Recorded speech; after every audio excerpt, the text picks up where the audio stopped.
Alright guys, this is my 27 Roadster overview. When I first got the car, it was sketchy. The cross member was barely even considered a cross member.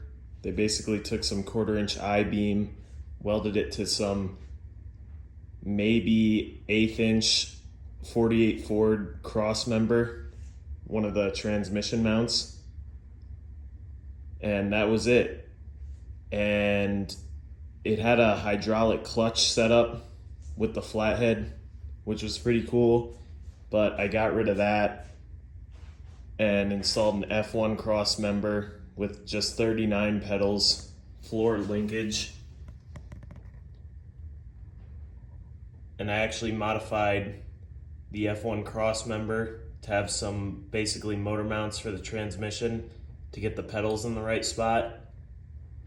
And this clutch arm was heat and bent at some point for the hydraulic setup, so I just left it like that for now, but I might need to change that to get more travel for the clutch.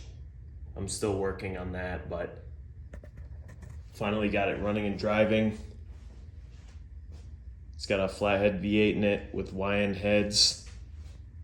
When I had the intake manifold off, it was actually brazed back together on one of the intake galley, the ears that stick out over the intake galley. One of those was brazed back together, which is kind of cool. And it's got some marking here, DC.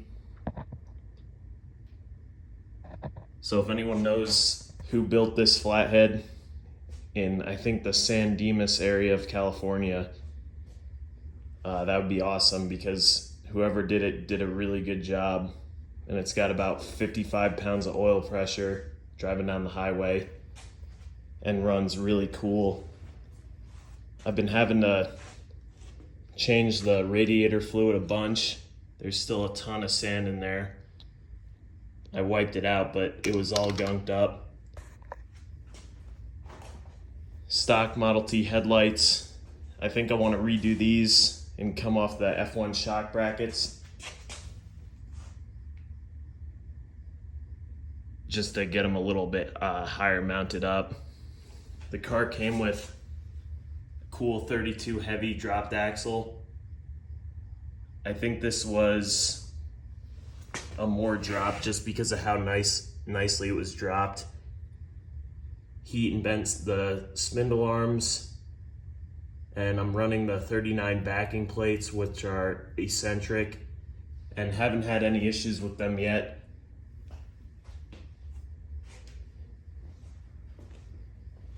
Coming over here, this is a seat I built. It had 2 Austin Healey bucket seats in it, which were really cool, but since I'm a taller guy, I need every inch of leg room I can get.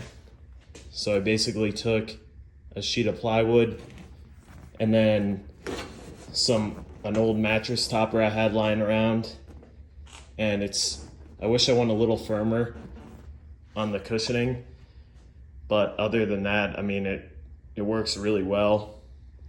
And then it's just Amazon boat vinyl over top of all that.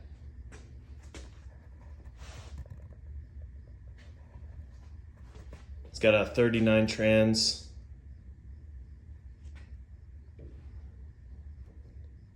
and filled, and then I drilled out the stock Model T dashboard.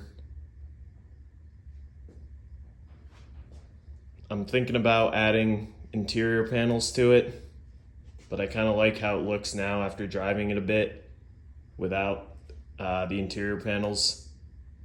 And what's kind of cool is there was some old newspaper in here from the 40s, and I started taking it out but decided to leave it and lit some of it on fire by accident. But I saw one date on there from 47, so this might be even earlier than the 50s. Definitely a really old hot rod that I resurrected, and I have pictures of it when I first got it if you guys are interested in seeing those. F1 steering box, and for such a light car, it actually steers really well. The main reason I don't have great steering is I laid the axle back 10 degrees, but I love it. It drives so straight.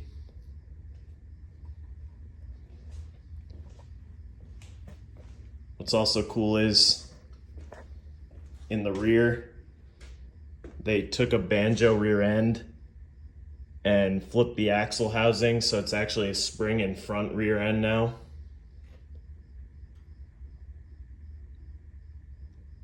And just have a Speedway gas tank.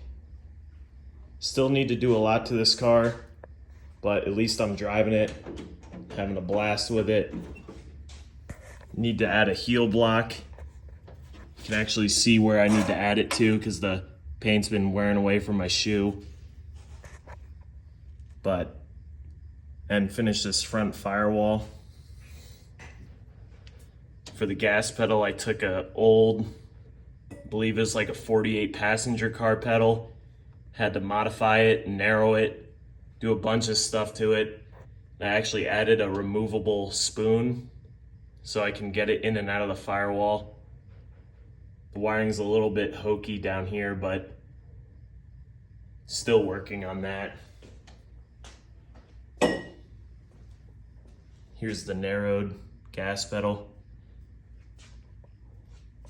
I had a Stromberg 97 on it, but I was having a bunch of leaks and couldn't get it to run really well. So I threw a Holley 94 on it that my friend gave me. I think it's been rebuilt in the past and it just works.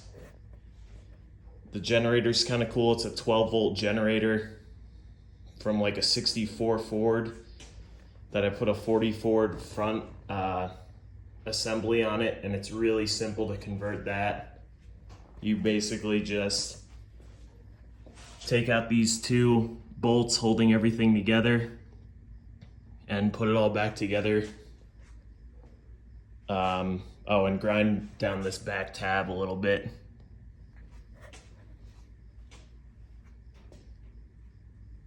So that'll probably wrap it up for this video. If you guys want, I might start posting more videos. I think I'm gonna start building the next car here pretty soon. I got a nail head for free that my friend gave me. I think I'm gonna try to use that. It's stuck right now, but I think I'm gonna rebuild that and stick it in a 27 touring car, full fendered, and drive the hell out of that as well.